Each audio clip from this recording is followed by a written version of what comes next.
So often we focus on what we need to convey and forget that we're also kind of interviewing the company and I think actually just demonstrating curiosity about the company and asking questions about the culture sends a very positive signal to a lot of recruiters.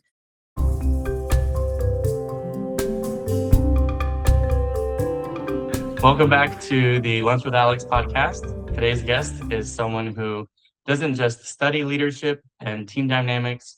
She teaches right here at UCLA Anderson.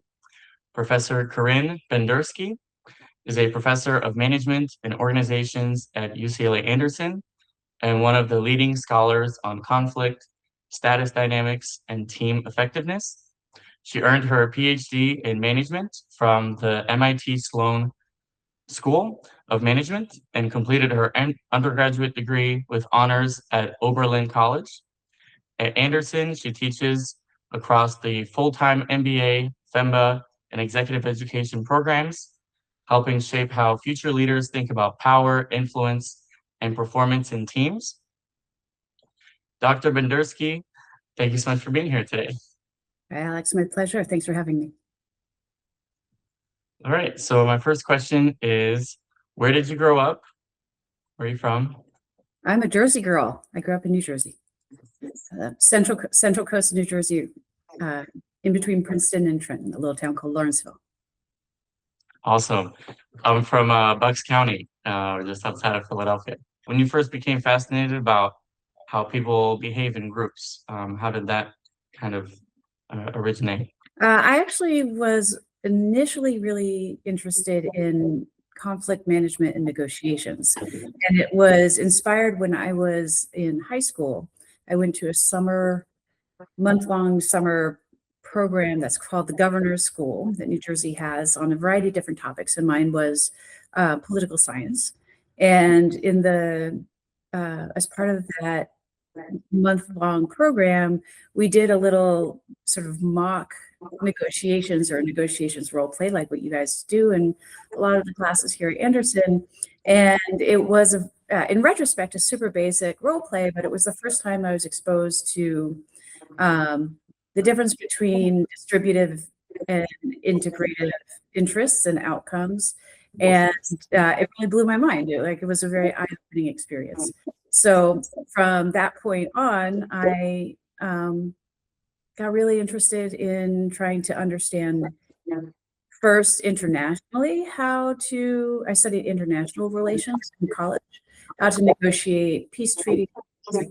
By the time I graduated college, I had gotten interested in mediation, but eventually got particularly interested in mediating conflicts that occurred at work. So I sort of moved away from international relations and more into workplace relations. And my original plan was to be an organizational mediator or ombudsperson. That's really cool. And so I'm curious, what made you earn your PhD? Did you always want to be a professor? How did you go from being interested in team dynamics at work to wanting to be an educator? Yeah, I didn't always. Like I said, I wanted to practice mediation and conflict management. I was, right after college, trying to do some consulting for companies that were considering implementing various types of alternative dispute resolution practices and programs. And I was sure, based on anecdotal evidence and kind of what was common shared wisdom at the time, that organizations' conflict management efforts would be more effective if they offered a variety of complementary tools and resources. But that, of course, would require a higher financial investment.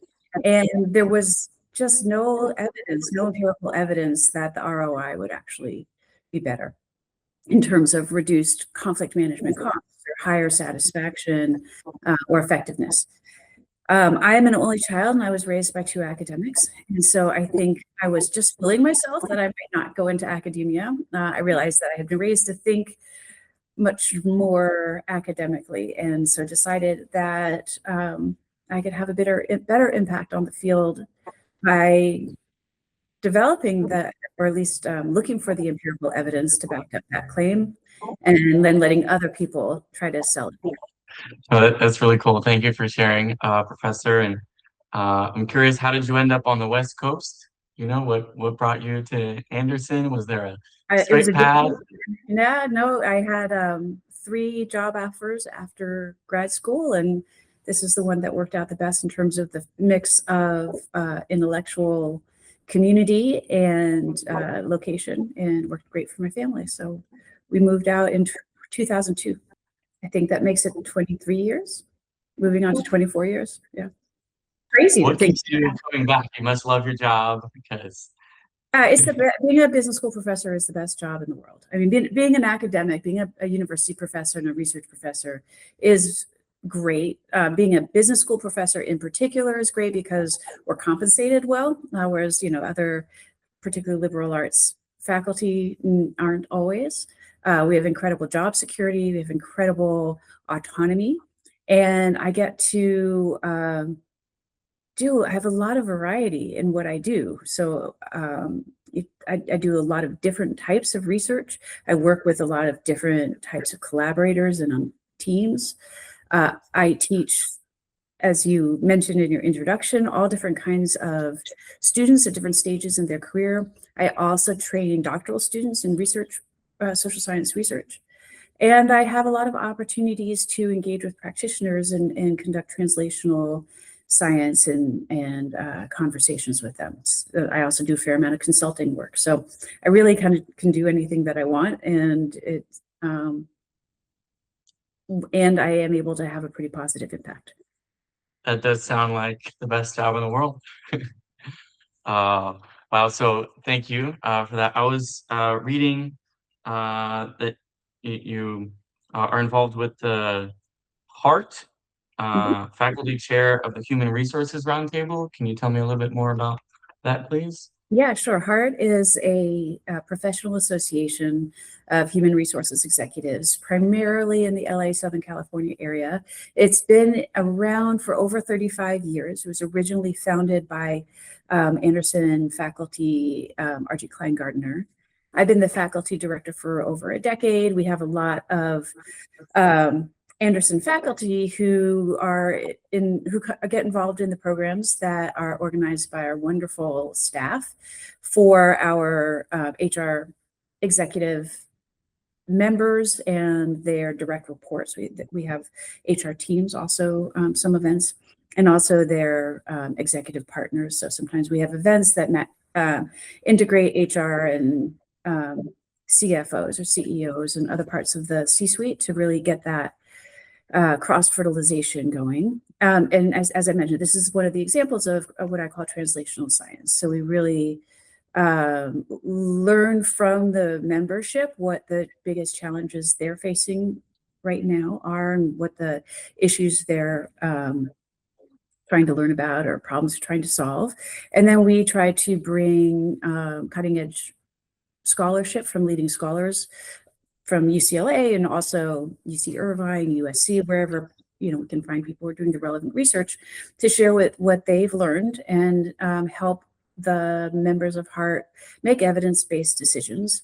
And then there's just a lot of peer learning, networking. We also have a lot of consultants in the human capital space come and share what they're doing. And so it's just a really nice forum for generating conversations across all of the different stakeholder groups in human resources and personnel, people management practices. Very cool. Thank you. I do want to start zooming in on your more recent research. In our last conversation, I think you mentioned the city of LA. Sharing with our audience some of the cool things you've been learning. Sure. Well, we're just on the cusp of starting a second wave of a project that we started in 2022, I'm the principal investigator, and I've got a team of colleagues, faculty and PhD student colleagues, conducting workplace climate and culture assessments for the public sector employees of the city of Los Angeles. This excludes the school district, but otherwise there's over 40 city departments and over 50,000 employees.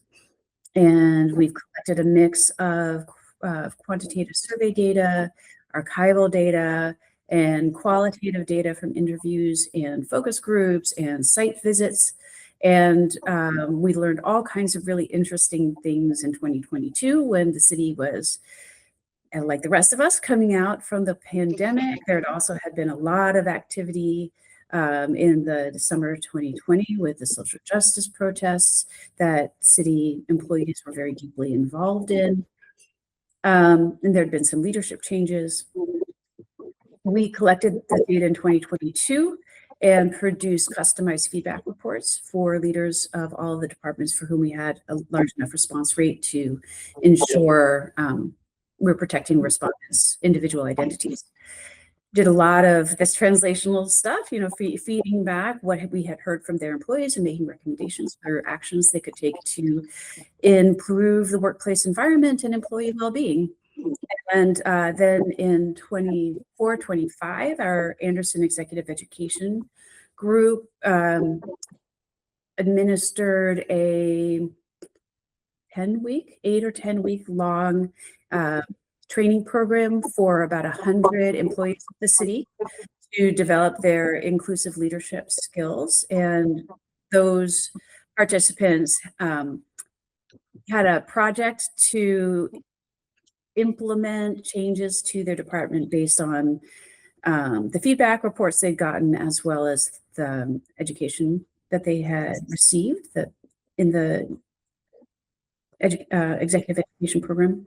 And then we are doing another round of this assessment just starting now. Tomorrow is the first site visit.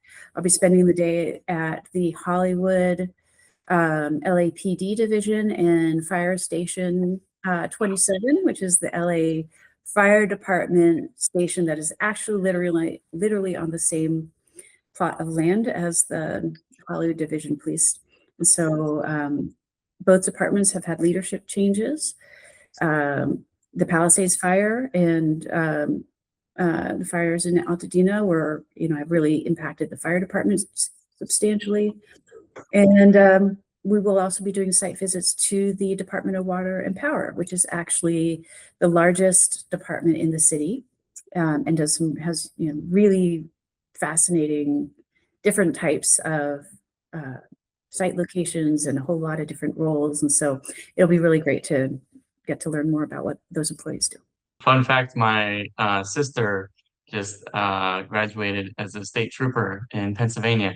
Nice. So she graduated from the Hershey Police Academy in December, and she's serving and keeping the streets safe. Anything that you learn, I will pass on to her, That's terrific. I love it. Good luck to her. Yeah, okay. So moving right along, many of your research papers focus on status hierarchies in teams.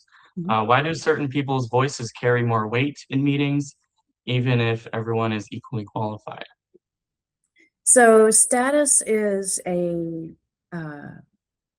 it's a form of differentiation that occurs almost automatically, even when there are no formal roles or title differences or people have equal power. So for instance, in your MBA study groups, you don't have any formal differentiation, and yet I'm sure you can relate to, and I have substantial empirical evidence that there are status hierarchies that form that are based on differences in perceived respect, esteem, prestige, largely based on anticipated contributions to meeting the team's goals, but also status differences emerge in groups based on noisy signals of competence, like assertiveness or dominance, and even intimidation. People also earn status based on their competence and their demonstrated value creation and contributions to the group.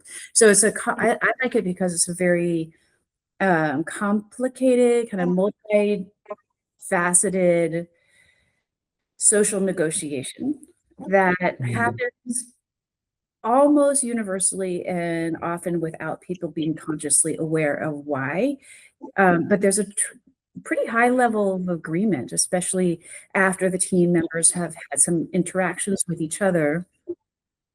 Our interactions tend to communicate and reinforce status differences through dominance and deference patterns, through influence in conversations and communication and things like that. Also, even nonverbal communication. So to me, it's just fascinating. There's a lot of research that predated mine on the emergence of status hierarchies and the criteria or metrics or signals that people use to assign status.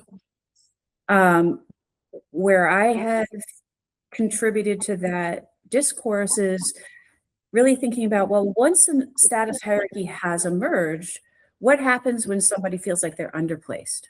Or what if the sort of initially agreed upon highest status member of the group turns out to not actually be a very strong contributor? Maybe they're more self-oriented and they take credit rather than recognize the contributions others have made, or maybe they're not actually particularly competent and they influence the group to make suboptimal decisions. So how did those hierarchies change? And since I had been studying conflict and negotiations, to me, this was a particular form of social conflict that was likely to be negotiated in groups. And so once I started looking into that, I was able to really identify the phenomenon and learn more about it. And it's driven a lot of my subsequent work. What you shared, Professor, reminds me of the activity, I think, of the Alaskan survival activity, survival. And how false confidence influenced the group to make suboptimal decisions.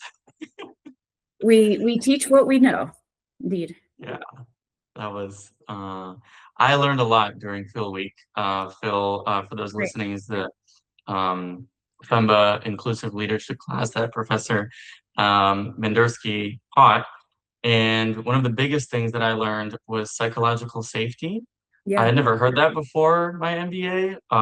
Do you know the origin of that? Yeah. Or yeah, that's a phenomenon that was initially coined and studied by Amy Edmondson. Studied the construct and the phenomenon of psychological safety back in the 90s. I think it was actually for her dissertation, and she was looking at group dynamics around learning and what happens, when teams make mistakes, and also over time, also trying to understand voicing dissenting opinions and decision-making processes. And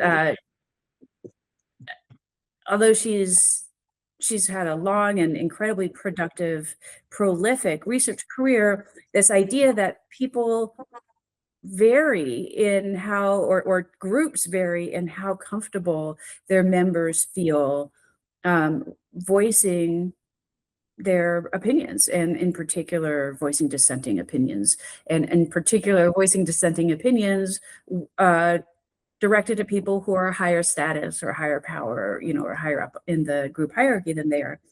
And yet, the extent to which people do participate and do share their concerns, or do raise questions to test assumptions, and do share information, etc., massively impact, and massively in an empirical sense, but then also just qualitatively in terms of people's satisfaction and their feelings of inclusion and belonging, and also just the quality of decisions made, the ability of the group to leverage all of the information, utilize all of the resources that the members of the team bring.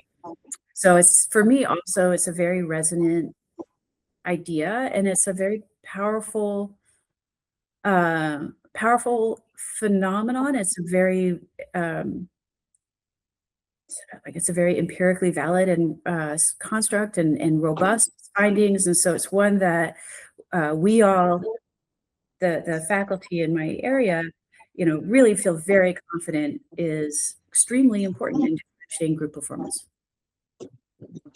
And then I think it's one that really resonates with a lot of students. Yeah, I was definitely mind blown because I've heard about healthy and unhealthy work cultures, toxic cultures, but psychological safety was a new lens and a new perspective that I think really opened up the eyes of many of my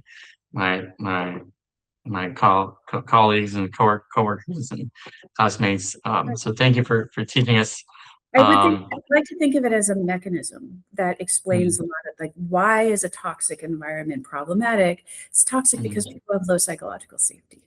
Why is an inclusive environment effective? It's effective because people have high psychological safety, right? And so it's really something that explains the why, and understanding how people behave differently in different environments. Mhm. Awesome.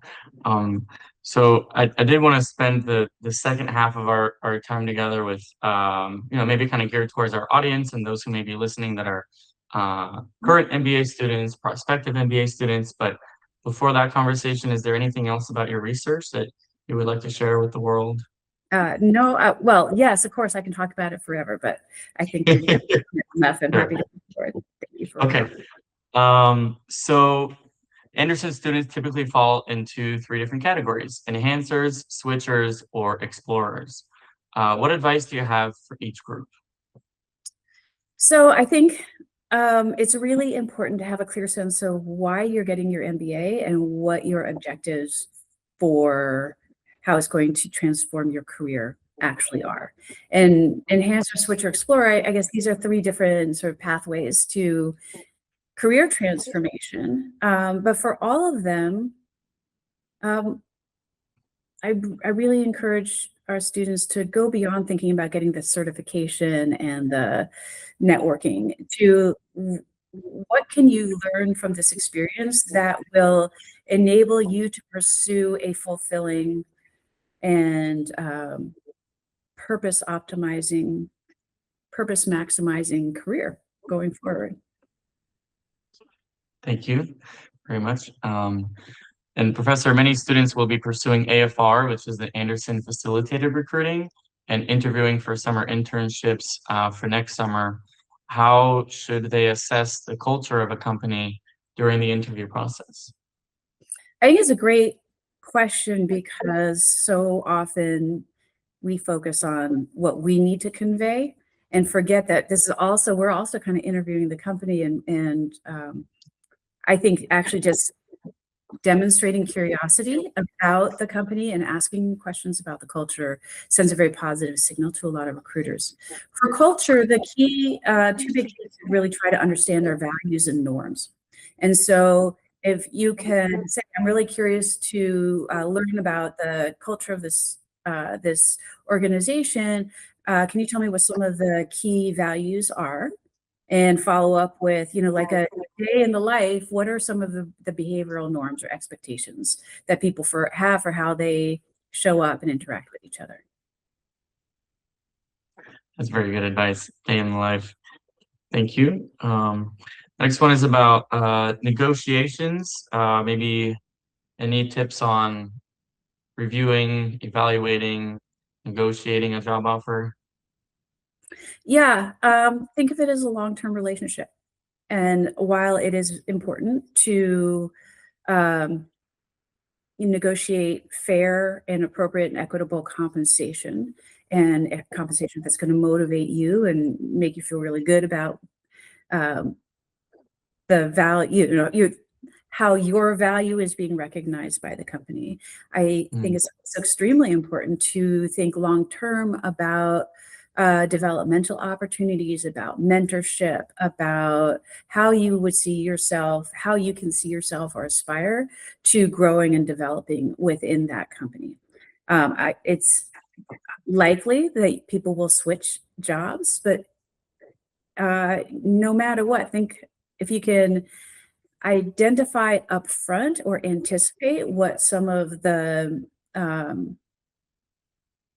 potential concerns that you might have besides compensation would be down the road, and include those in your job offer, in your contract, especially non-financial rewards and opportunities. Those are sometimes easier for companies to agree to, and also signal your commitment or your enthusiasm to having a long-term relationship with the company. So even asking for things like developmental opportunities or coaching resources, being able to have opportunities to move around the company in order to experience different facets of the organization. All of those things should align with the company's interest in developing your firm-specific human capital as well. Absolutely. That is really good advice. Another one is going to be personal to the FEMBAs, the fully employed MBAs, because most of us have jobs, and we're going to have to make a decision whether to stay with our job or to leave the job for another company and do bigger and better things. So do you have any advice before putting in a 2-week notice?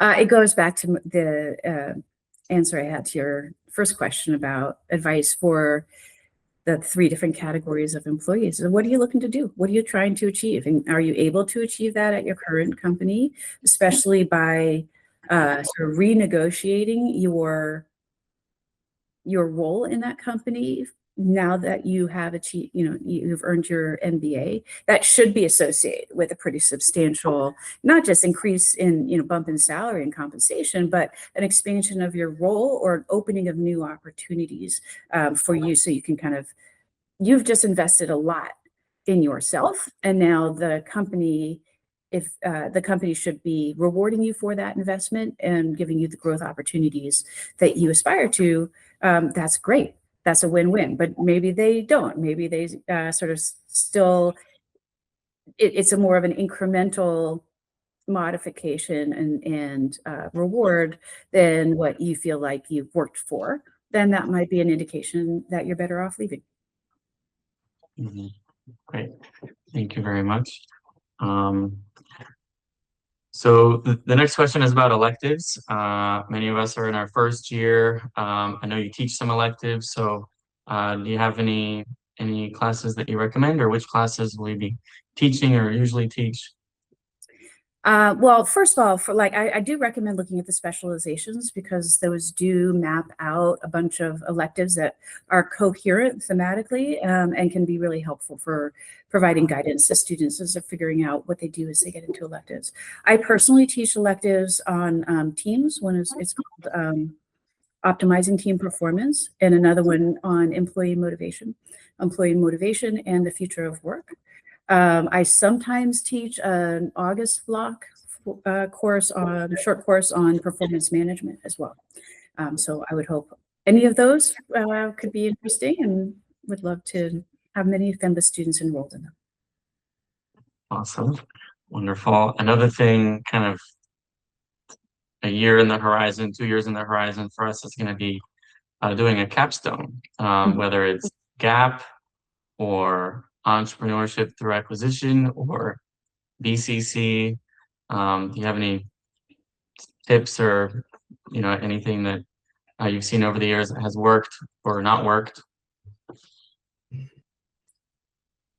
I think consider all of your options and pursue the ones that are best aligned with helping you integrate what you've learned and transform your learnings into helping to push forward your career goals as much as possible. Well, that pretty much wraps up, most of the questions that I had for today. Thank you so much for your time, Professor. Do you have any final thoughts to our listeners? Yeah, well, you have written me a question that I actually kind of liked that you didn't ask, which is, what advice would you give to your younger self? And I would say, for me, this is a good question to ask. What advice would I give to a young professional? And for my answer to that is to appreciate that there are many paths that your career can take. And there are many paths to a happy and satisfying professional career that your life can take. And I find for myself that I was most anxious and stressed out if something wasn't working out and I felt like there was an obstacle on the particular pathway I was on and I felt stuck.